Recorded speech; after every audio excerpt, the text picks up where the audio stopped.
cháu chào bà nhá. Vâng. Em đây khỏe chứ bà? Vâng, đúng À, rồi. đúng nào? Bố mua về cho bà với bé. Các bạn có các để người ta đem xe đấy. Cái gì vào đâu? Không sao đâu. Không sao mà.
đâu quay lại đây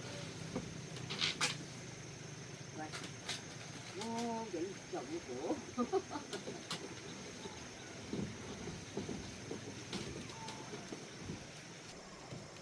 ăn cháo á đi cháo đấy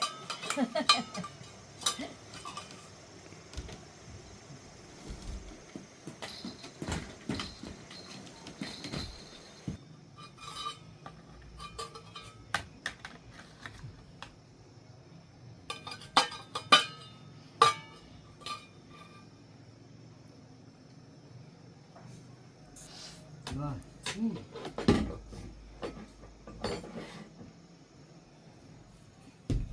bưng đi đâu đây để xuống đây để xuống đây nè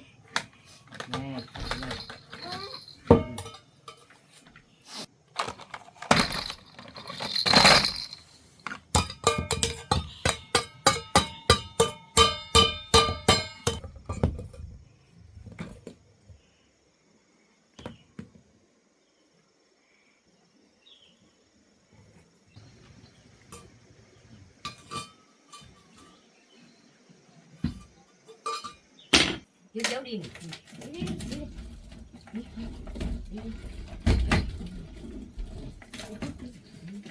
Đứng đấy.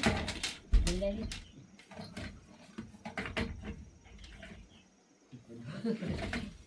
Ngồi đây đi.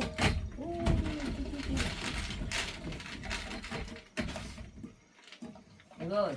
Đi xuống. Đi. Ngồi lên ô tô kêu này. Ngồi đi. Đấy.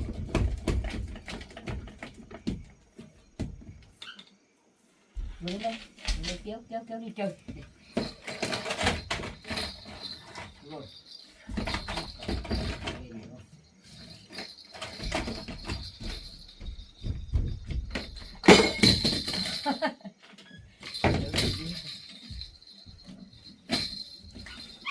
Ngồi lên đi. Trời hết rồi.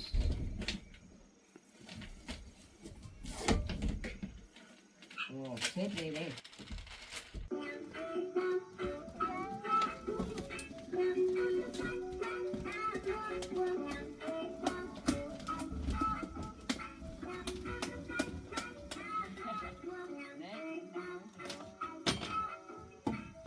Quay đi. Quay, ngồi đây đi. Ngồi đây đi. Ngồi đây.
Quả đu đủ à?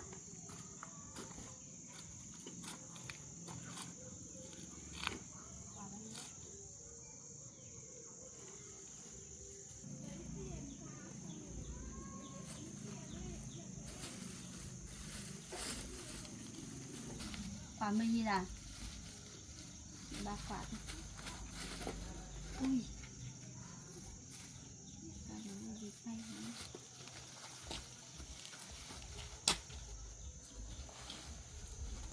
Im à?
bao nhiêu? Đấy, quả này hơi bé thì 3 quả 20.000 nhỉ.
Lên đi.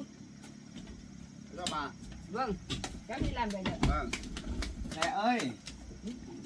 À, đang ngồi xe. Bà kéo cho kìa. Ôi. Lấy khăn 15 mũi nào. Số mũi được không?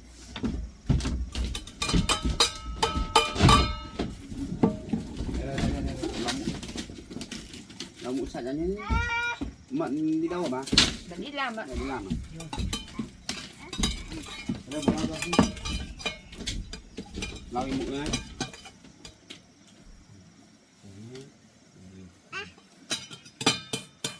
Mũi. Nó sạch rồi. Đâu rồi. Ây da.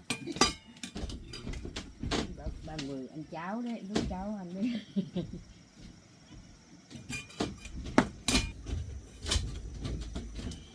Nào bố bé nào? Nghỉ cái gì? Bố bé nào? Lúc cháu cho bà ăn.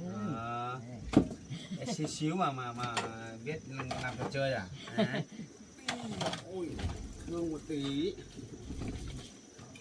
Nhưng mà cái áo này xinh thế. Xinh thế. Bố không ăn đâu. Cắt được bố đi phơi nắng chơi đi. Lại năm. Đi về chơi nhé. Đi đâu? Đi xuống dưới bố nghịch xe nào. Ôi có một bên dép đâu à? Dưới đất rồi. Tuột ra ở ngoài à? Vâng. Cho ở đây nghỉ với bà đi. Ta không xuống dưới sàn. Nào xe này không nghịch thì cắt trong này nhá. Cắt ở đây nhá. Lúc cháu ăn rồi.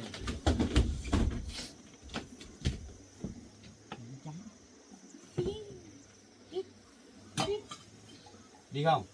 Đi không? Đi xuống dưới không? Bố bé xuống dưới nhé. Nào. Đúng rồi.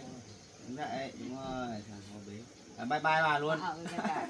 Đi chú sạc để chơi nhá. Đi chơi đi nhờ. Bố về rồi thì phải chơi thôi. Này lại đi làm sao rồi. Con chó. Con chó nhỉ. Ôi con chó ngủ say rồi. Con chó ngủ say dậy đi. Ra ngoài nào. Rồi hôm nay trời nắng ấm này, tí nữa bố tắm cho này, bố tắm cho con chó con này. Ra đây. Đâu có một chân dép đâu à? Chân dép ở dưới đây mà. Cho dép vào đây nhá. Nhìn bộ nhá.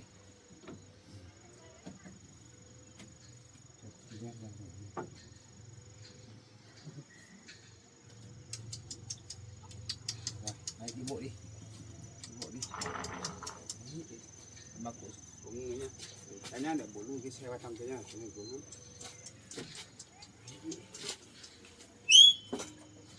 Rồi.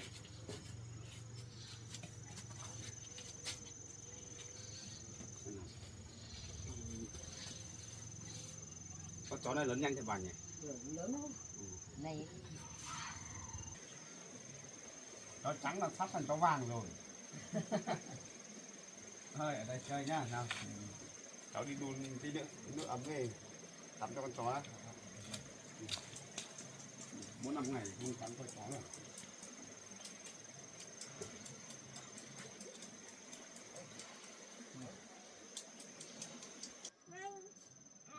Ăn đi. Ăn.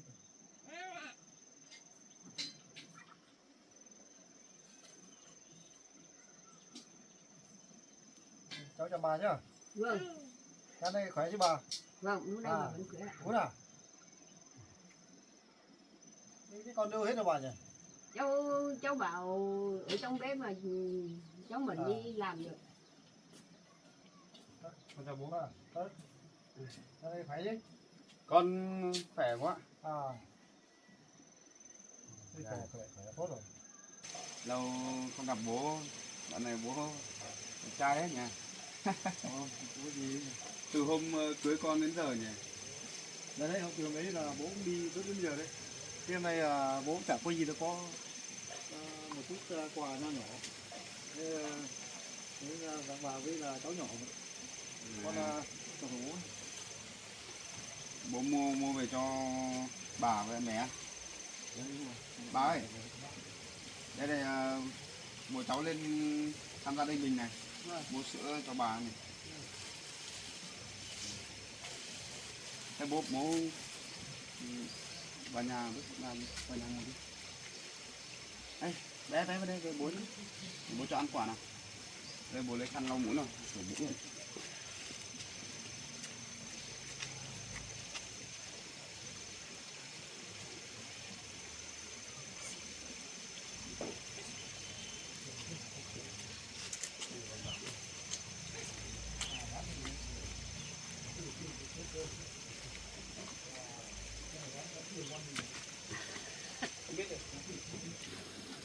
Bố lên thăm gia đình con, bố còn phải mua quà nữa. Không có gì đâu con. Bố nhân tiện qua đường thấy họ bán cạnh đường bố mua tí thôi mà chả có gì đâu. Cái thời gian này bố làm công việc gì ấy mà nhìn bảnh bao hết. Vâng, công việc nói chung là cũng chẳng ổn định lắm con ạ. Đỡ hơn trước chưa? Bây giờ Nhiều rồi. vẫn ở nhà trọ hay là ở đâu rồi? Bố vẫn nhà trọ mà. Nhà trọ. Thế thì gian này công việc của con như thế nào? Có ổn định gì không? Công việc của con thì vẫn bình thường, ổn định vậy thôi. Vấn đề gì đâu. Ba để em bé không cầm cái cây đấy nhá. Bây giờ bố bế lại nhá. Em bố bế nào. Tốt rồi. Con phải duy trì công tác đấy nhá. Công việc con vẫn bình thường mà, không vấn đề gì đâu. Nào về bố nào nhanh. Về đây bố bế nhanh. Thế công việc của con thì đâu ổn định thì bố cũng mừng rồi. Nhưng mà trước cháu bảo đi công tác đấy. Cháu bảo đi công tác thì người ta đâm xe đấy. À thế à? Xe cháu bảo mình nhà. Còn mấy cái chuyện đấy thì thôi bà không vấn đề không nhắc đến. Bây giờ có muốn xem nào? Thế bị ở đâu? Con không sao đâu. Không sao mà. Người vẫn khỏe chứ? Thì họ đâm vào chỗ nào có mạnh không con? Họ chỉ va quyệt nhẹ thôi, không sao đâu. Đầu con đợt đấy là có bị ở đâu không? bị va trúng đầu một chút. Cái này nó chứ đồ là họ không kéo ảnh hưởng đi nhá. Cháu ạ, cháu bảo rồi bị mất trí nhớ. Thế là xong rồi đồng nghiệp đưa cho mất trí nhớ là đi ở đường kia. Cháu gặp một cái cháu Sinh, tên là Sinh. Gặp cháu bảo cứ đi ở đường là xong là cháu bảo cháu Sinh đưa cháu bảo về nhà. Thế là đồng nghiệp của cháu bảo là xuống về thăm, đi tìm cháu bảo đấy. Mấy ngày cháu bảo không về đến chỗ làm việc đấy. Thế thì đồng nghiệp cử cháu bảo xuống đi thăm cháu bảo. Thế rồi xong thì đem cháu bảo đi chụp chiếu điện, thì đó là cũng ảnh hưởng ít phần mềm thôi, thần kinh bình thường thôi. Vâng. Đi điều trị xong thì cháu bảo bây giờ cũng tạm ổn rồi. Bây giờ con ổn rồi cũng sao đâu. Thế con ổn cái này là cũng bố cũng mừng rồi. Nhưng mà bây giờ con bị thế này, con phải xin cơ quan nghỉ về nhà ăn dưỡng không hay như thế nào? Con thì thật ra là mấy cái vấn đề đấy thì không sao đâu, bởi vì mình bị nhẹ mà, thì mọi người cũng hỏi thăm xong động viên xong là ổn định rồi thì thôi thôi không sao. Còn phải nghỉ ngơi ảnh hưởng đến công việc ấy. Nếu mà sức khỏe không bảo đảm thì con phải điện cho bố đấy nhá. Nhưng mà thế thì bố cũng lo lắm đấy. Sợ sức khỏe con không bảo đảm thì công việc của con là khi chị ra là không được. Quan trọng là mình không sao là tốt rồi. Bây giờ con thì con trở lại bình thường là không sao đâu. Quan trọng là bố này. Không bị va chạm vào đâu đâu gì. Ông có mỗi một Mỗi tí, cái này thôi gì? một tí vào đầu, nhưng mà bây giờ ổn rồi. Con cố gắng Bây giờ bố điều trị thuốc men vào nhá. cái đấy con vẫn còn uống thuốc mà. Bây giờ bố về thăm con mà bố bản trai hơn trước này, đấy là con cũng mừng rồi. Nói chung là bố hết nữa con ạ. Vâng. Bố ngồi đi. Con ngoan nhé nhỉ. Lớn hơn một chút rồi đấy. Ôi ôi, nhét đâu. Nhét một chiếc. Nhét này phải thương lắm nha. Thế thì là bố hỏi con này là cái tình huống va chạm mà tai nạn của con ấy là con kể cho bố xem nào. Con nhớ ai tông mình không hay như thế nào? Cái người đâm con thì nếu mà để gặp lại con vẫn nhớ, nhưng mà ở xa này giờ chắc họ cũng không ấy à. Họ đâm phải con này theo họ còn sợ ấy. Con mà con hôm đấy là con bỏ đi là chắc người ta còn mừng ấy, còn nếu không là họ, con mà tỉnh hồi lại là con còn muốn đi tìm người về giải quyết đấy. Hôm đấy là con bị đâm bất ngờ mà. Thế là sau lúc đâm đấy là con cũng không nhớ gì đâu đúng không? Đấy thì con nó không nhớ, còn bị giật cả cái điện thoại này. Hôm trước mẹ vừa mua cho con cái điện thoại này. Bé ơi, đây bố cho ăn quả nào nhé, nhìn đi, để ăn quả nào, ba ăn quả đi. Thế là chỉ ra con cũng may mắn đấy. Thì hôm đấy nhá, như thế này là tốt rồi đấy. hôm đấy là con đi làm công tác ở trên bệnh viện ở trên vùng cao kìa, có việc lên trên đấy, anh em cùng nhau đi, xong là đi lên trên đấy thì buổi chiều tối đấy con hẹn với mấy bạn bảo là đi đánh cầu lông, đang trên đường chạy đi thì lúc sắp tối rồi đi cái anh kia đâm, xong mà tỉnh dậy là con chỉ biết là đang ở nhà dân thôi, ở nhà người ta thôi, chứ con không biết là họ đưa con đi kiểu gì. Mà đồng nghiệp của con trên đấy tìm chờ cả đêm, hôm sau họ đi cử người đi tìm, là không biết là con đi đâu, xong họ mới, anh em đồng nghiệp trên đấy mới bảo là nhờ người ở dưới phòng khám con ấy, nhờ mấy chắc là mấy em nhân viên ấy thôi, nhờ một trong một người lên đây hỏi xem là sẽ con về nhà. Đấy, bảo lên về đây thì lại con lại về đây lại không thấy con ở nhà. Thế mọi người trên đấy bắt đầu mới lo, là mới báo công an ở trên đấy, xong là hỗ trợ đi tìm. Mà con thì lại ở chỗ cái anh đâm con kia, con về, con ở đấy xong con trốn đi rồi, bỏ đi rồi, như kiểu là mình cứ nhớ là chỗ này nó lạ ấy, xong con mới đi. Là cái đi về sau bị gặp cái người bạn cũ của con ấy, lại đưa con về đây, lại đưa về làng luôn cơ, thế mới may. Đưa về làng ấy, nhưng mà lúc đấy con không biết là không nhận ra là chỗ nào, con mà biết thì con về nhà rồi. Không cố thì con nhỉ? Thế cháu đấy tên là gì nhỉ? Cô ấy tên là Sinh, À, bạn con ngày trước. thế là cùng đồng nghiệp với nhau hay như nào? Không phải đâu. Với bạn bè thôi gì? Vâng. Cái cha con đấy cũng tốt nhỉ? Cũng có cái may mắn đấy cho con ấy. Cháu đấy cũng không tốt đâu cháu ạ. Chứ cháu cũng về đây cháu nhịn nhiều. Cháu cũng cần bất cả cái nhận cưới của cháu Bảo đi của cháu mình đi xuống ruộng đấy. À thế à? Rồi nó còn không cho cháu đồng ý cho cháu mình lấy, nó cứ bảo là cháu Bảo lấy nó, nhưng mà bà cũng bảo là cháu bảo đó của cháu Mận sắp cưới rồi nên không tin bà. Cái bà mới bảo đó là cháu con người ăn học mà sao cháu lại cứ đi phá hạnh phúc của mọi người này. Thế là nó còn đem cả tiền ấy còn ném vào mặt của cháu Mận nữa mà. Nó bảo là chưa cháu Mận từng nay tiền là không được quan hệ với cháu Bảo nữa. Đi đâu thì đi. Cháu nó cũng tốt nhưng mà tốt bây giờ cháu bên hối hận lại rồi thì bây giờ cháu lại làm con người trong sạch rồi tốt rồi, cháu còn biết đưa cháu Bảo về đây rồi, cháu còn về với thăm gia đình nữa, với thăm cháu Bảo rồi khi cháu Bảo chưa được đi chụp chiếu chưa về đấy, đi ra viện đấy, cháu còn đem quà cáp đưa về thăm gia đình cũng làm bữa cơm cho gọi là bữa cơm rau xanh nữa thôi, không có cái gì đâu cháu ạ. Thế là lấy cảm ơn cháu đem cháu Bảo đi về. Còn nếu mà không có cháu đấy thì cháu Bảo đi lang thang không biết đi đâu rồi. Đúng rồi bố ạ. Không có cô gái đấy là con không biết là đi về đâu nữa. Lúc đấy cháu đấy là cũng muốn yêu cháu Bảo bà nhà. Vâng. Cho nên mãi về sau là không lấy được nhau thì bây giờ là cũng là trở thành bạn bè bình thường thôi. Vâng. Chứng tỏ là lòng con cháu đấy cũng tốt đấy bà nhỉ. Vâng. Cháu cũng là tình cờ là cháu cũng đi chơi trên vùng cao kia thì gặp cháu Bảo. Cứ đi ở đường kia thì là cháu là đem cháu Bảo về thẳng đến nhà mình đây.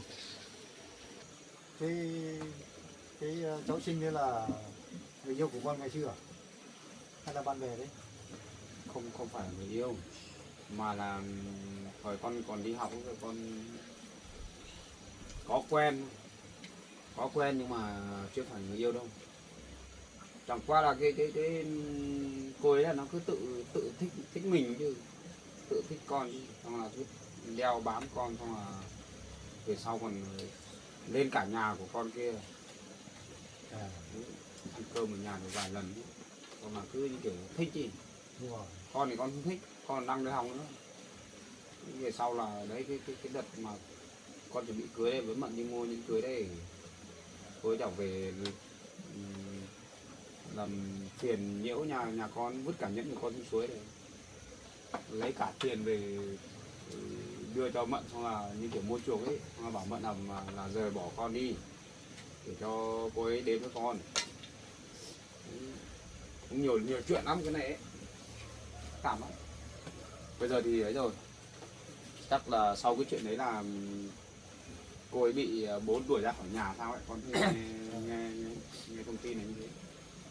Thế bây giờ hôm đấy là nó mới gặp con, là cô ấy mới đưa con về đây đấy. Còn không là con sợ còn đưa con đi đâu, giấu con chẳng hạn như bà với Mận này lo lắm. Mẹ con thì không lo nữa. Chứng tỏ con đấy cũng đeo đuổi con cũng ác nhỉ. Đấy là việc của cô ấy thôi, con mà con cũng thực ra là con vững vàng tư tưởng hết đấy.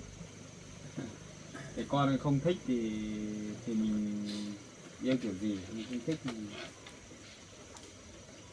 Bây giờ thì ổn rồi bố ạ, giờ không ấy rồi. Hôm qua con vừa với Mận vừa mới đi tận nhà cô ấy để cảm ơn này. Rồi trước đây là có xấu tính thật, xấu tính, đối xử không tốt với Mận với gia đình con, nhưng mà sau chuyện này là cô ấy cũng thay đổi, cũng hối hận rồi.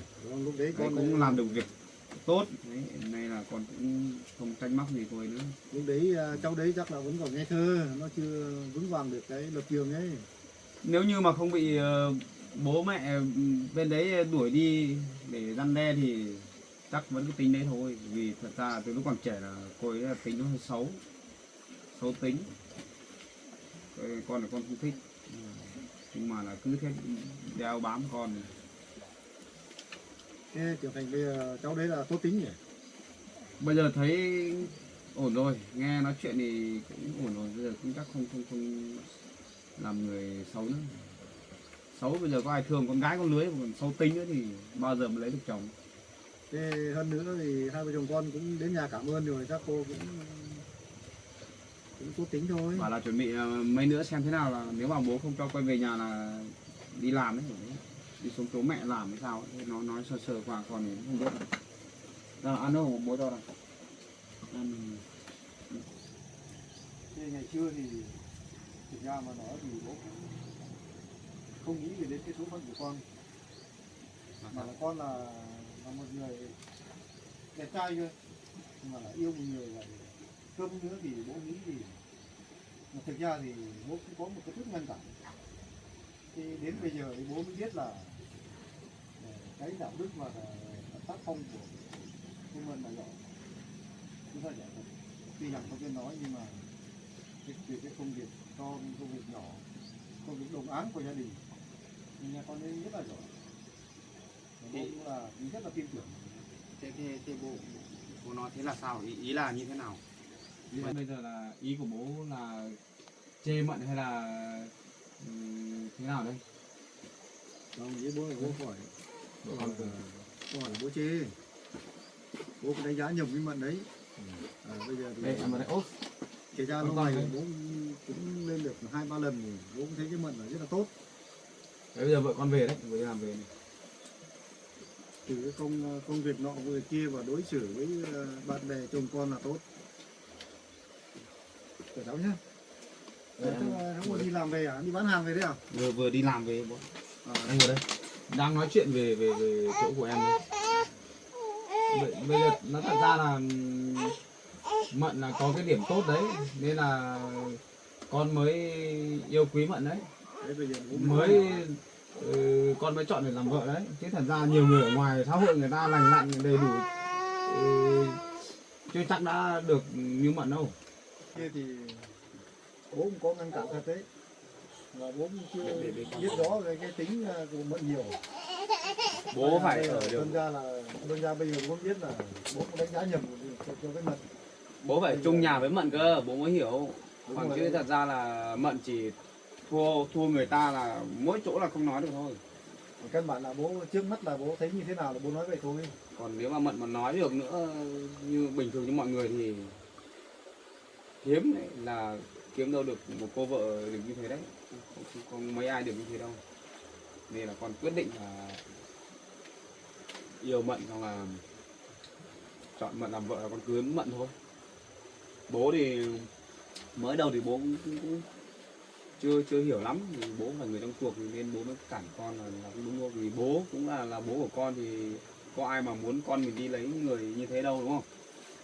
Nhưng mà bây giờ thì cuộc sống của con thì ổn rồi, chuyện to chuyện nhỏ trong nhà thì cũng dần dần cũng qua đi, nhà êm ấm hạnh phúc được. Còn bây giờ bố thì cũng xảy ra nhiều chuyện quá, mà bây giờ bố cũng ổn thế này được rồi. Bố chỉ mong cái con là Cuộc sống có nhiều cái thăng trầm. ba Ba cho anh hạnh phúc là được rồi, có sức khỏe là được.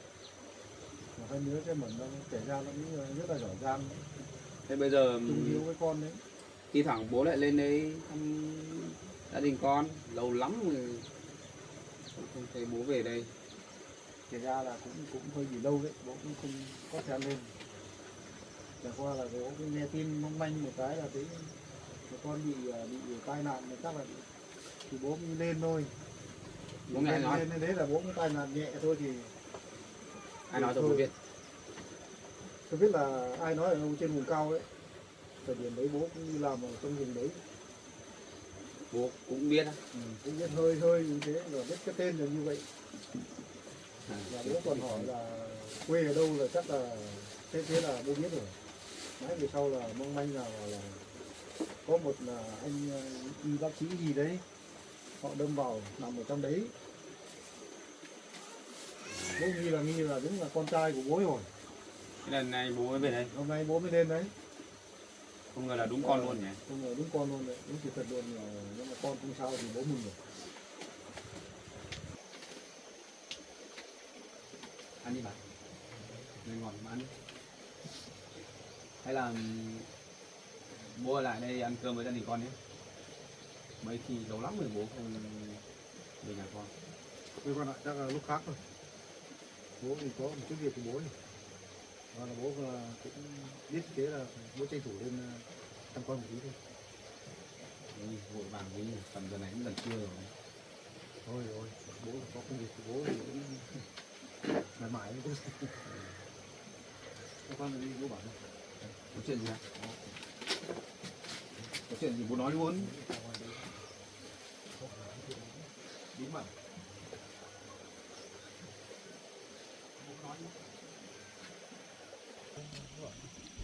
có vẻ có chuyện gì bí mật thế. Bố cứ nói đi cho nó mà. Thì mẹ của con có lên thăm con lần nào? À, chuyện gì? Hỏi mẹ con á. Mẹ con thì lên đây với già con suốt mà. Thế mẹ có nói chuyện gì với bố không? Nói về bố á? Không. Không nói gì về bố à? Nhưng mà bố hỏi về mẹ làm gì? Hay là bố có việc gì cần tìm đến mẹ à? Hay là sao? Không, bố hỏi thế thôi. Mẹ vẫn lên đây suốt mà. Các bà vẫn khỏe rồi nhỉ? Mẹ thì con thấy càng ngày càng xinh gái hơn đâu. À, Mẹ vẫn khỏe thôi. khỏe là tốt. Này, không phải là bố có ý gì với mẹ chứ? Thế tự nhiên lên với con xong lại hỏi mẹ. Hay là mục đích chính của bố là đến để hỏi mẹ?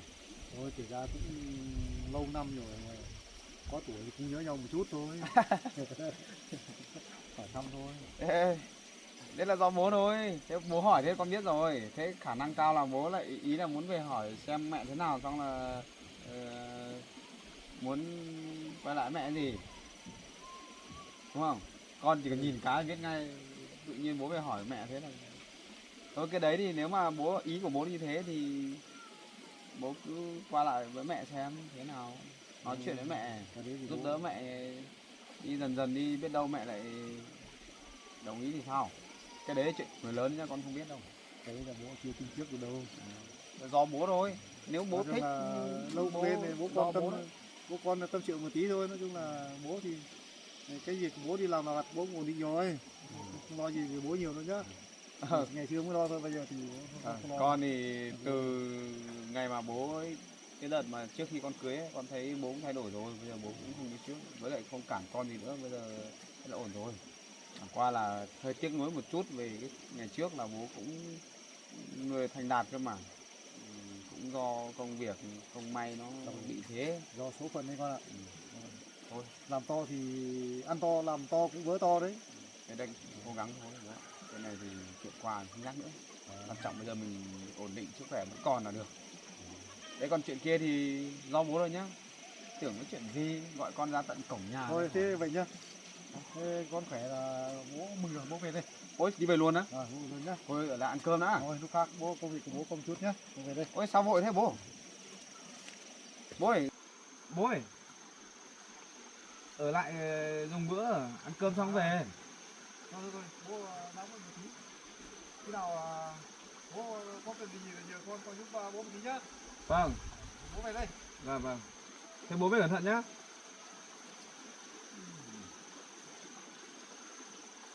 Lạ nhỉ, sao bố lại lên đây hỏi mình về mẹ nhỉ? Có khi nào có ý định gì chăng?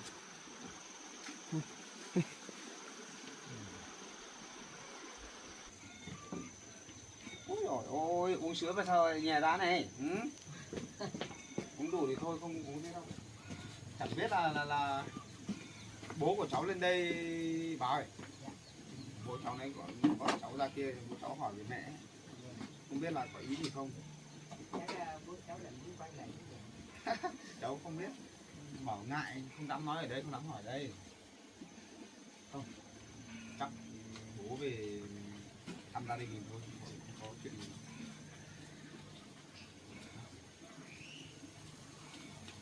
Nói xấu em á? Không phải nói xấu. Nay bố nói là ý là bố bảo là trước đây là có nghĩ nhầm, đánh giá nhầm em ý, bảo là em thế này thế kia.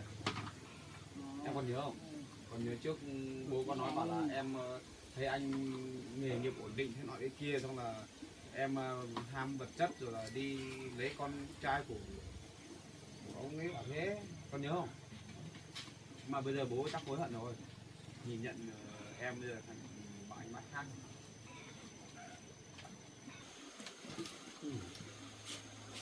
Nhưng mà tự nhiên bố lên đây thăm nhà mình, xong lại gọi anh ra kia để hỏi về mẹ. Anh cứ thấy thế nào? Có khi nào bố lại có ý định gì không? Rồi anh gọi cho mẹ xem. Gọi cho mẹ xem, hỏi mẹ xem có bố có xuống nhà mẹ không.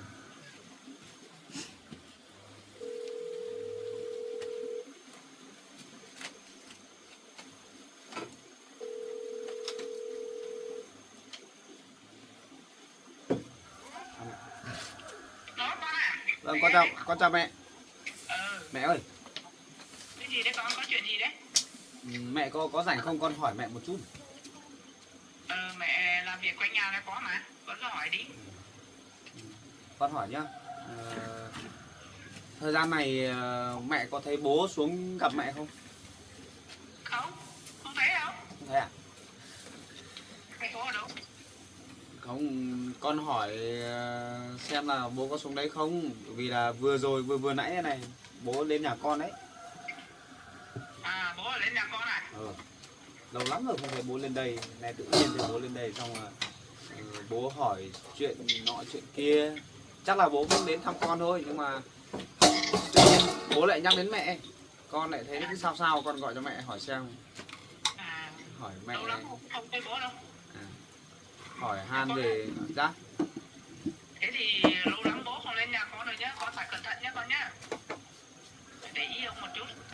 Không, con nghĩ là bố bây giờ không như trước đâu, không sao đâu. Thấy bố nói chuyện thì cũng bình thường mà, không sao đâu. Bố bây giờ cũng có dám làm cái gì, không sao đâu. Chẳng qua là con thấy bố tự nhiên nó lạ quá. Thế thì con hỏi bố xem bây giờ bố ở đâu? Bố vẫn ở nhà trọ thôi.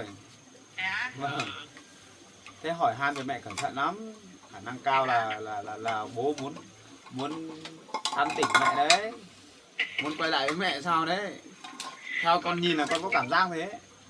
Thế hả? Hỏi xong là vội vàng là đi về luôn rồi này, Thế hả? không khéo tí nữa lại xuống nhà mẹ đấy. Thôi kệ ông không xuống thì kệ ông thôi. Mẹ phải cẩn thận nhá, không thì bố lại chuẩn bị lại lợi dụng mẹ cái gì đấy. Được rồi, con trai nhắc mẹ nhớ rồi. Nhưng mà con này, Dạ. con đã khỏe chưa? Con khỏe rồi, tươi cười rồi, nhảy múa được rồi, không sao đâu. Hai vợ chồng con đang làm gì đấy? Con thì mới đi làm về, mới nói chuyện với bố xong, vợ con thì nãy vừa đi làm về, vừa về nhà này. Thế thì cố gắng làm nó là tỉnh táo đi, cố gắng uống thuốc vào nhé con nhá. Vâng, con uống thuốc mà, con bắt đầu đi làm rồi. Được đi làm được thì tốt rồi con ạ, đừng làm việc quá sức nhé con nhá. Vâng, bây giờ con sẽ cẩn thận hơn. Mẹ cũng đang làm việc cái quần ở nhà mà. Mẹ cũng làm thì hai mẹ lên với nhá. Vâng. Nhưng mà mẹ làm việc ở nhà, mẹ một mình thì mẹ làm việc nhẹ nhàng nhá, không làm quá sức rồi nhá. Ở xa con lại không ở bên mẹ nhiều ấy. Rồi, con trai mẹ không phải lo đâu nhá. Vâng. Thế nhá mẹ ơi. Thế con về nhà thì con hộ vợ nhá. Vâng, con chào mẹ nhé. Nhá. Vâng. Thế thì bố anh chưa xuống gặp mẹ bao giờ đâu. Chắc là bố anh bây giờ chắc là cuộc sống khá hơn một chút đấy, hoặc là đỡ hơn đấy. Chắc là muốn quay về hỏi han mẹ xong là muốn quay lại với mẹ nữa. Thôi mà thôi, thế nên là chuyện của người lớn thôi. Nếu như mà giả sử trường hợp mà bố mẹ anh mà quay lại với nhau thì cũng tốt. Anh nghĩ là cũng tốt, vì bố bây giờ cũng thay đổi rồi, vì bố bây giờ cũng chẳng có nhà để ở này, cũng thế thương cho bố. Đi làm gì đấy?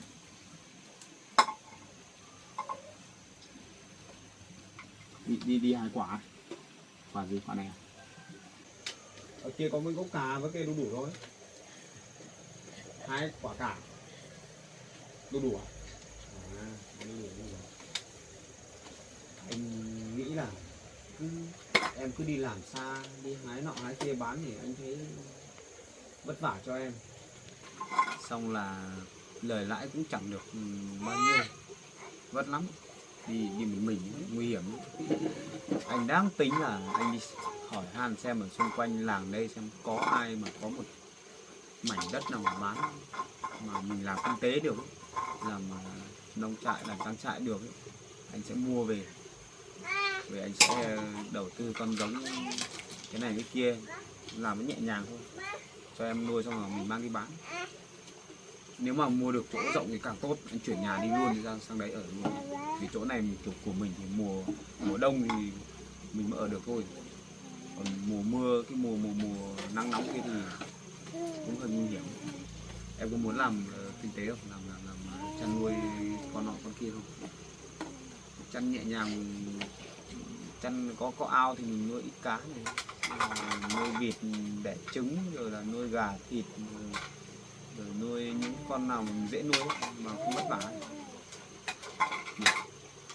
Anh đang tính thế đấy, anh nghĩ suốt rồi nhưng mà chưa thấy có ai có chỗ nào mà hợp lý mà họ bán.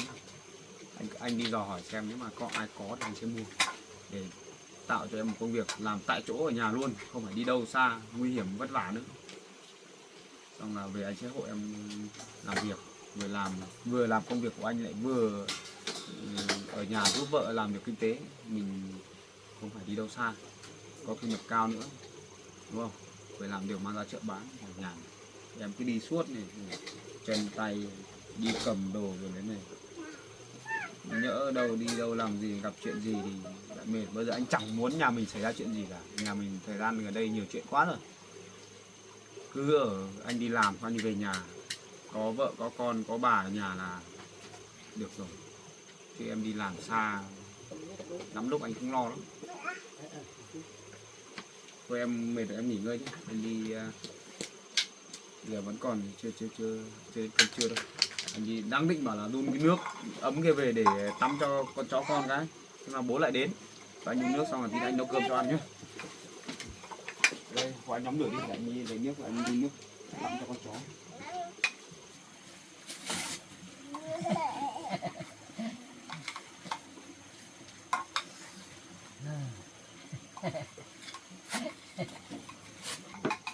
Làm cái gì mà vui cười sướng mồm thế hả?